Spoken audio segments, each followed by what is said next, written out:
எவ்வளவு வேகமா சொன்னா நான் அழுதுருவேன், பரவாயில்லையா? அழுதாலும் பரவாயில்ல, சொல்லு. ஆக்சுவலி சின்ன பிள்ளையில இருந்து நானும் என் தம்பியும் நிறைய ஆசைப்பட்டிருக்கோம். பட் ஆனா ஆசைப்பட்ட எதுவுமே எங்களுக்கு கிடைக்காது. கிடைக்காது அப்படின்றத விட யாரும் எங்களுக்காக வாங்கி கொடுத்தது இல்ல. சுத்தி வளர்த்து பேசாம டேரக்டா இதுப்பா. ஹலோ, உங்களெல்லாம் நான் மீன் பண்ணி பேசல. அப்படின்னும் போது என் தம்பி ஆசைப்பட்டு ஒரு விஷயத்த முத என்கிட்ட கேட்டான். அந்த பொருள் வாங்கிட்டு வந்துருவோமா? சரி சரி, கிளம்பு போ. வாங்கிட்டு வந்து அவனுக்கு சர்ப்ரைஸ் பண்றோம். அது என்னன்னு வீடியோல பாருங்க மக்களே.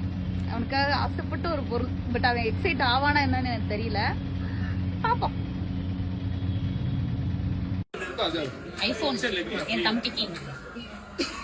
உன் தம்பிக்குனாலும் நீ இஎம்ஐ கட்ட போதும், உன் தம்பி தானே கட்ட போறான். நான் தான் கட்டுவேன். பாப்போம். என் தம்பிக்காக எப்படிதான் பாப்போம். 2 மாசம் நல்லா இருப்பீங்க. அக்கா சண்டை போட்டேன்னு நீ பாத்துக்கடா, நீ பேசிக்கடா, நீ கட்டிக்கடான்றீங்க. உங்களை பத்தி தெரியாதா உங்க பாசமலைய பத்தி? என் தம்பிக்காக இஎம்ஐல வாங்கி கொடுக்குறேன். அவர் இதுல கமெண்ட்ல போட்டுருவாங்க, பாப்போம். ஐபோன்லாம் வாங்கிட்டா பணக்காரி அப்படின்னு. இஎம்ஐல வாங்குறேன் மக்களே.